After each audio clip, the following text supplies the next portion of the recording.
दोस्तों नमस्कार, मेरा नाम है परवीन शर्मा और आप देख रहे हैं परवीन शर्मा एडवाइस चैनल। दोस्तों आज हम बात करेंगे नेताओं की, सभी नेताओं की नहीं, 90% नेताओं की हकीकत की आज हम बात करेंगे।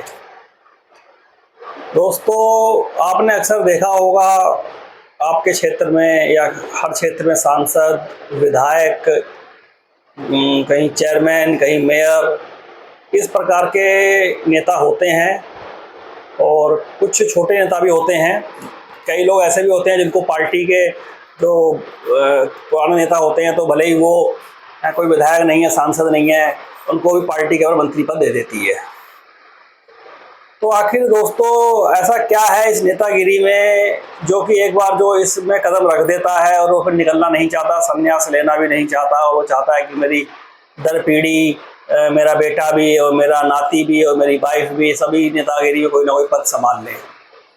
अभी आप एग्जाम्पल देख लीजिए, केजरीवाल जी का, जेल के अंदर हैं वो, परंतु उनसे नेतागिरी का भूत नहीं उतर रहा है। उनको कोई ऐसा व्यक्ति नहीं मिल रहा है अपनी पार्टी के अंदर जिसको वो मंत्री पद दे दें और मुख्यमंत्री बना दें।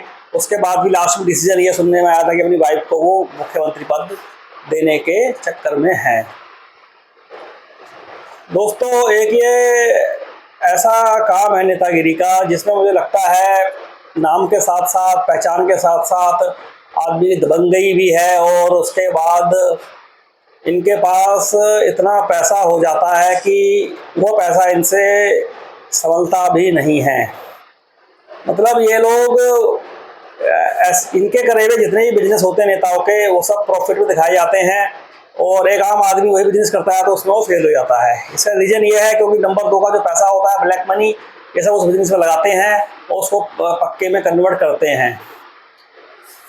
तो ये एक बहुत बड़ा गणित है जो एक आम आदमी के समझ में नहीं आ पाता है। तो कहने का मेरा तात्पर्य दोस्तों ये है कि आखिर इतनी पैसे की हवस क्यों है और इतने पैसे का ये लोग क्या करेंगे। जहाँ एक आदमी लाख 2 लाख रुपए खर्च करने के लिए भी बहुत कुछ 10 बार सोचता है। एक छोटी सी कार लेनी हो तो उसके बारे में 100 बार सोचता है।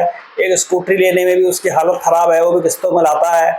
वहीं पर ये लोग करोड़ों अरबों खरबों रुपए का गबन कर जाते हैं, अपने पास कैश रखते हैं इतना मोटा मोटा अमाउंट का, क्योंकि जब इलेक्शन होता है तो उस इलेक्शन में ये उसी पैसे को खर्च करके इलेक्शन लड़ते हैं। अब आप यहाँ देखिए, केजरीवाल जी का एक बहुत अच्छा नाम था, काफ़ी एक अच्छे नेताओं में उनकी गिनती थी कि यहाँ भी एक बड़े नेता हैं, ये कुछ टक्कर दे सकते हैं, परंतु जनता क्या विश्वास करे। अब वही कैसे करप्शन में पकड़े गए हैं बताओ, जिसमें उनकी छवि कितनी खराब हो गई, उनकी ख्याति कितनी खराब हो गई। जो कुछ लोगों को उनके ऊपर विश्वास था वो सारा विश्वास उन्होंने अपना ख़त्म कर लिया। आखिर भी कुछ ना कुछ तो हुआ होगा, कुछ ना कुछ तो उनके खिलाफ सबूत पाए गए होंगे, तभी तो वो जेल के अंदर गए हैं। और अपने बचाव में वो कुछ कोर्ट के सामने रख भी नहीं पा रहे हैं कि भाई ये मेरे बचाव की चीज़ें हैं या मेरे से ऊपर गलत आरोप है या क्या है। तो आरोप वो सच्चा लगा है।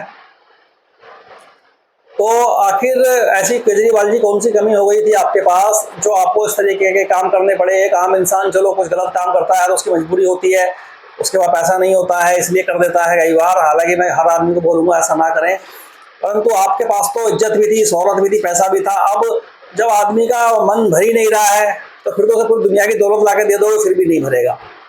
लास्ट में ऐसे लोगों का अंजाम ये होता है कि सत्ता भी चले गई, पार्टी भी खत्म होने के कगार पर है। अभी जो इलेक्शन हो रहे हैं सांसद के, इनकी सीट मुझे लगता नहीं है निकलेंगी बिल्कुल भी, और दूसरा इज्जत भी गई, मान सम्मान भी गया। और मैं एक बात आपसे दिल्ली सरकार से और कहूँगा, इन्होंने जो दिल्ली वालों को कि ये फ्री दे दो, वो फ्री दे दो, सब दे दो, ये सब फालतू बकवास है। इन्होंने क्या करा, जो बाहर की गाड़ियाँ आती हैं, जो ट्रांसपोर्टेशन से गाड़ियाँ आती हैं, उन पर दुनिया भर के टैक्स लगा दिए। जो पर्ची कभी 50-100 रुपये की कटा करती थी कांग्रेस के समय में, वो इनके सरकार आने पर केजरीवाल जी की वो पर्ची 2400 रुपये की, 1700 रुपये की हर गाड़ी के हिसाब से अलग अलग कटती है। तो वो लाखों करोड़ों के हिसाब से वहाँ से कलेक्शन होता है। उस कलेक्शन के पैसे से ये दिल्ली वालों को कुछ चीज़ें फ्री दे देते हैं। तो किसी और को लूट कर किसी और को दे दिया, भाई इतना ही तो फर्क हुआ है। कोई ऐसा तो है नहीं कि इन्होंने अपने पास से दे दिया या अपनी कोई सरकार ने इन्होंने ऐसी कोई इनकम कर ली जिससे ये इतना ज्यादा चीजें दे रहे हैं। ऐसा तो हर राज्य वाला यही सोच लेगा कि वो जो बाहर से वाहन आएंगे उनकी भी हम पर्ची काटेंगे, हम भी जनता को खुश कर देंगे। तो ये खुशी दिल्ली वालों के जरूर है, लेकिन दिल्ली में जाने वाले वाहनों के लिए कोई खुशी नहीं है। दिल्ली के बाहर के जितने भी वाहन स्वामी हैं या वाहन हैं वो कोई केजरीवाल सरकार से खुश नहीं है, खासकर ट्रांसपोर्ट जगत। अब उसका असर कहीं ना कहीं दिल्ली पर भी पड़ता ही है। जब जो गाड़ी 2400 की या 4000 की पर्ची कटा के अंदर एंटर होगी तो सब्जी लेकर जा रही है या शायद सब्जी में छूट है, ऐसा कुछ है शायद, या फिर मटेरियल लेकर जा रही है तो वो उतना ही उसका भाड़ा बढ़ेगा, माल महंगा मिलेगा। तो एक तरफ वो सरकार उनको छूट दे रही है कि साहब बिजली में छूट दे दो, ये कर दो, वो कर दो, एक तरफ ऐसे काम करके उनसे जो पैसा निकाल रही है। दोस्तों मैं आपको एक बात स्पष्ट कर दूं, सिर्फ और सिर्फ आप लोगों का पागल बनाया जाता है, कुछ फ्री नहीं होता है, सब कुछ चार्जेबल है, बस आपके सोच और समझ के और विचारों का फर्क है, इसके अलावा कुछ नहीं है। आप ये समझ रहे हैं एक भाई को लूट कर दूसरे भाई को दे दिया, दूसरे भाई को लूट कर तीसरे भाई को दे दिया, इस तरीके से ये खेल चलता है और इसके अलावा कुछ नहीं है। अपने घर से कोई नेता नहीं देता है, आप ये समझ लें। अब आपने देखा ही है केजरीवाल जी दिल्ली के मुख्यमंत्री तो आज वो जेल के अंदर पड़े हैं। अगर वो इतने अच्छे होते जेल के अंदर नहीं जाते ना, जेल में क्यों गए वो? क्योंकि उनकी हरकतें इस तरीके की थी। ये तो है नहीं कि फालतू मतलब में किसी ने पकड़ के उनको जेल में डाल दिया होगा, अच्छे खासे सबूत उनके सामने उनके प्रकट हुए होंगे ना। तो केजरीवाल चलते फिरते आदमी तो है नहीं, एक बड़े नेता है, दिल्ली के मुख्यमंत्री हैं, दिल्ली के मुख्यमंत्री होना खुद में एक बहुत बड़ी बात है।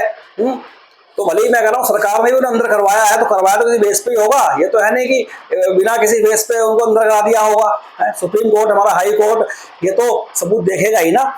अगर वो निर्दोष है तो अपने जो पक्ष के सबूत है वो रख दे सबके सामने। तो दोस्तों नेताओं का बहुत बुरा हाल है, ये लोग सिर्फ कुछ नहीं जानते हैं, इनको इतना मालूम है कि हमारी कमाई कैसे होगी, हम बड़े आदमी कैसे बनेंगे, और इन लोगों का पेट बिल्कुल नहीं भर रहा है। जब आदमी शुरू नेतागिरी में आता है उसके बाद कुछ नहीं होता है, लेकिन कुछ सालों के बाद अरबों खरबों रुपए का वो मालिक बन जाता है। विदेशों में इनके होटल बन जाते हैं और बड़े बड़े शहरों में इनके रेस्टोरेंट होते हैं, होटल होते हैं, प्रॉपर्टियां होती हैं, बड़े फार्म हाउस होते हैं। ये सारा पैसा अचानक में पता नहीं कहाँ से आ जाता है, इस बात का मेरे समझ में नहीं आया। एक भी विधायक, एक भी सांसद मुझे दिखा दो जो गरीब हो, जिसके पास अपने अपने पारिवारिक संपत्ति हो, उसका आप हर सांसद का रिकॉर्ड चेक कर लो आप कि वो पहले क्या था और नेता बनने के बाद क्या है, मिनिस्टर बनने के बाद क्या है, मुख्यमंत्री बनने के बाद क्या है। ये सब एक बिजनेस बन चुका है, जबकि नेतागिरी का काम कोई बिजनेस का नहीं था। ये एक मानव कल्याण के लिए नेतागिरी होती थी, परंतु अब ये सिर्फ एक व्यापार बनकर रह गया है। हम लोग इनके लिए सब हम लोगों को जो नेता देखते हैं वो इसलिए से देखते हैं कि हमारे वोटर हैं और हमको वोट देंगे। हम इनको एक वोटर से ज़्यादा कुछ नहीं है, आप ये समझ लें। इनको मतलब नहीं है आपके घर में कुछ है नहीं है, आप बेरोजगार हैं या फिर आप परेशान हैं या फिर आपकी जॉब चले गई है, आपका व्यापार नहीं चल रहा है, इन लोगों को इससे मतलब नहीं है। इनको सिर्फ इस बात से मतलब है हम नेता कैसे बनेंगे, हम विधायक कैसे बनेंगे, हम मुख्यमंत्री कैसे बनेंगे और हमारा किस प्रकार से विकास होगा। पब्लिक तो जाए भाड़ में, उससे ना कोई लेना देना नहीं है। और ये जब ऊंची सीट पे बैठ जाते हैं, मुख्यमंत्री बन जाते हैं या कोई बड़े नेता बन जाते हैं, सांसद में कोई मंत्री पद को मिल जाता है, तो उस पद का 90% नेता दुरुपयोग करते हैं। और उस पद को सही नितिन गडकरी जी हैं, उनको भी कितनी बार पत्र लिख चुके हैं ट्रांसपोर्टर्स की मध्य प्रदेश पे बॉर्डरों पे इतना बुरा हाल है, गाड़ी वालों से बहुत बुरी तरीके से वहां लूटपाट करी जाती है। लेकिन सरकार के नाक के नीचे सारे काम हो रहे हैं। बीजेपी सरकार में भी ऐसे काम हो रहे हैं, कोई ऐसा नहीं है बीजेपी सरकार वो दूध की धुली हुई है, गलत काम नहीं कर रही है, ये भी कर रही है। लेकिन एक दो नेता है जिनको ऊपर सरकार चल रही है, मोदी और योगी जी के ऊपर। बाकी अगर जहां जहां इनकी सरकारें हैं, एमपी में इनकी सरकार है, तो वहां पर ऐसे भ्रष्टाचार वाले काम क्यों हो रहे हैं, मुझे आप ये बताइए। और अभी डीजल है, आप लोग देख रहे हैं ना, डीजल का रेट आज हमारे उत्तराखंड 88 रुपए के आसपास है और राज्यों में भी थोड़ा डीजल कम हुआ है। और जहां ये सरकार बनेगी और क्या बनते ही सबसे पहला जो हमला बोला जाएगा वो डीजल में बोला जाएगा, डीजल तुरंत महंगा करा जाएगा, क्योंकि अभी जो सस्ता दे रहे हैं 1-2 रुपए कम करके, इसको दोगुना बढ़ा देंगे ये लोग बाद में। तो मेरा तो कहना यही था कि इससे ज्यादा कम करते ही नहीं, ताकि आदमी उसको बर्दाश्त करने की आदत पड़ गई थी, फिर आप उसे कम कर दोगे, फिर बढ़ा दोगे। तो ये सब तो सफा दिख रहा है कि एक पब्लिक को प्रलोभन देके और उनको मतलब उल्लू बनाया जा रहा है, सामने वाले इंसान को बिल्कुल पागल समझा जा रहा है। आम पब्लिक को समझा ही नहीं जा रहा है। समझते हैं ये लोग कि हर आदमी, आम पब्लिक का इंसान बिल्कुल बेवकूफ है, व्यापारी वर्ग को कोई अकल नहीं है। लेकिन मजबूरी है, व्यापारी वर्ग कुछ कर नहीं सकता, जो जितना बोल सकता है आदमी उतना ही बोल सकता है, करना इनको अपनी इच्छा के अनुसार ही है। जब मर्जी टैक्स बढ़ा देते हैं लोग। और दोस्तों सबसे बड़ी बात यह है, नेता बनते ही इनके पास एकदम से पैसा कहाँ से आ जाता है, मुझे ये बता दो आप। एक भी नेता ऐसा नहीं है जिसका पैसा किसी व्यापार में इन्वेस्टमेंट ना हो, या उसने कोई उस पैसे का कहीं से कोई कारोबार चुपचाप किसी और के नाम पे जैसे भी करा हुआ हो। इनके सगे संबंधी तक बन जाते हैं, जो उनके सगे रिश्तेदार हैं, सगे चाचा है, सगी बहन है, सगा भांजा है, या कोई भी इस तरीके जो खून ब्लड रिलेशन में रिश्तेदार होता है, सगा भतीजा हो गया, या फिर इनकी लड़की हो गई, दामाद हो गए, इस तरीके के लोग भी पैसे वाले बन जाते हैं इनके नेता बनते ही। तो ये सब कुछ कैसे हो जाता है, और इस बात पर कोई आम पब्लिक ध्यान नहीं देती है, और ना आम नेता ध्यान देते हैं। और रहा बीजेपी सरकार के नेताओं पर तो कोई ध्यान ही नहीं देता है, और कोई अधिकारी अगर उनके खिलाफ कुछ कंप्लेंट करना चाहेगा भी तो उसको तुरंत रोक दिया जाएगा। तो मोदी जी, मेरा आपसे यही कहना है कि बीजेपी के नेताओं पर जरूर ध्यान दें आप, क्योंकि बीजेपी में जो नेता आ जाता है वो एकदम से समझता है अपने आप को मेरे सारे पाप धुल गए, चाहे वो कितना बड़ा ही पापी क्यों ना हो। तो ऐसा नहीं है कि बीजेपी के अंदर सब नेता अच्छे हैं या अरविंद केजरीवाल घोटालेबाज हैं। घोटालेबाज बीजेपी में भी नेता होंगे, काफी होंगे, उनको भी कृपया करके पकड़ा जाए, उनकी संपत्ति की जांच करी जाए, उनसे पूछा जाए कि भाई इतने साल के अंदर संपत्ति तुम्हारा कहाँ से आ गई, तुम्हारी ये सैलरी थी, तुम्हारे ये खर्चे सरकार ने दिए, तो तुम्हारे पास इतना पैसा होना चाहिए, ज्यादा से ज्यादा ये जहाँ तुम्हारे पास होना चाहिए 10 करोड़ 20 करोड़ रुपया इतने सालों में, वहां तुम्हारे पास 500 करोड़ 1000 करोड़ 2000 करोड़ 10,000 करोड़ कहाँ से आए ये पैसे, इसका कोई जवाब नहीं दे पाएगा। तो सरकार से मेरा यही निवेदन है, ये नहीं है कि आप पक्षपात करें, चाहे वो किसी पार्टी का भी हो, कांग्रेस का हो, समाजवादी का हो, बसपा का हो और बीजेपी का भी हो। बीजेपी का अगर है तो तुरंत ही पकड़ो, क्योंकि अगर पुलिस वाले हम लोगों को हेलमेट लगाने की संकेत देते हैं या निजात देते हैं, सबसे पहला काम है कि उस नियम को वो भी अपनाए, ताकि सामने वाली पब्लिक को भी ये लगे कि हाँ भाई जो हम जिसने कानून बनाए हैं तो वो भी इस नियम पे चल रहा है। दोस्तों, बहुत कुछ बोलने को है इस वीडियो के अंदर, लेकिन मैं ज़्यादा ना बोलते हुए सिर्फ यही कहूँगा कि भ्रष्टाचारी नेताओं को इनको सबक सिखाया जाए और इनके प्रति कठोर से कठोर कार्रवाई करी जाए, ताकि ये लोग देश को इस तरीके से खोखला ना कर पाए। नमस्कार दोस्तों।